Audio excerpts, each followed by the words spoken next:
across its 31 vote centers, Sacramento County voters saw long lines on Election Day. About 25,000 people voted in person over the last 11 days, with the majority of those voters showing up to the polls yesterday.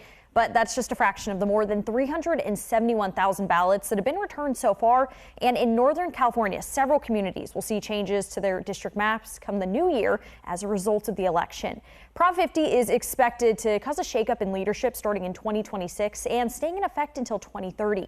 Congressman Ami Bera, who currently represents District 6, announced he will run for re-election in District 3, taking on incumbent Kevin Kiley. Kiley reemphasized that he will continue his push, though, to ban all mid-decade redistricting, no matter the state. When I first ran for Congress 3 years ago, I pledged to be an independent voice for our district, to fight for all Californians, and to work towards overcoming our country's political divisions. I believe that mission is even more important today. That is why I am committed to earning the support of voters for another term in the U.S. House of Representatives next year. Politicians can change the lines on a map, but they can't tell you how to vote. And Kiley's district formerly encompassed the California-Nevada border, including Plumas, Sierra, Nevada, Placer, Alpine, Mono, and Inyo counties, and also parts of Yuba, El Dorado, and Sacramento counties. And now will have a Democratic-heavy voter base instead. Fox 40 also spoke with Congressman Doug LaMalfa last night, who represents District 1. LaMalfa says he's still questioning the process by which Prop 50 came about. And as of now, Democratic challenger Audrey Denny recently announced plans to run for District 1, believing Prop 50 would pass. She's run twice before for the seat, but was unsuccessful. LaMalfa says he plans to run again. Concerned rural voices won't be heard with redistricting. And his current district represents counties including Butte, Shasta, Lassen, and Sutter, with the largest cities in his district being Chico, Redding, and Yuba City, but that's now changing.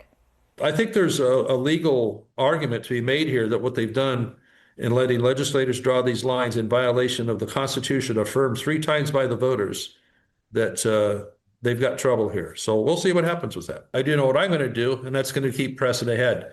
So I guess you can look at it, the incline on the treadmill is now going to be steeper because they've designed these districts in a way to do so. But, you know, it doesn't really change what I need to do.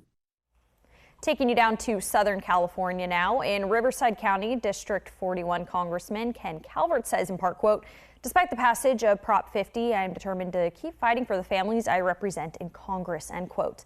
Over in San Diego County, District 48 Representative Darrell Issa says in part, quote, "I'm not going anywhere. I'll continue to represent the people of California, regardless of their party or where they live." And so far, we haven't heard from Congressman David Vallado in the Central Valley on whether he'll run again. However, based on voter demographics in his new district, he has one of the best, if not the best chance of keeping his seat compared to the other 4 Republicans whose districts are now changing. And here in Sacramento County, current numbers show about 61% of voters said yes to Prop 50, about 38% voted no. Results will be updated, though, on Tuesdays and Fridays over the next couple of weeks as ballots continue to be processed.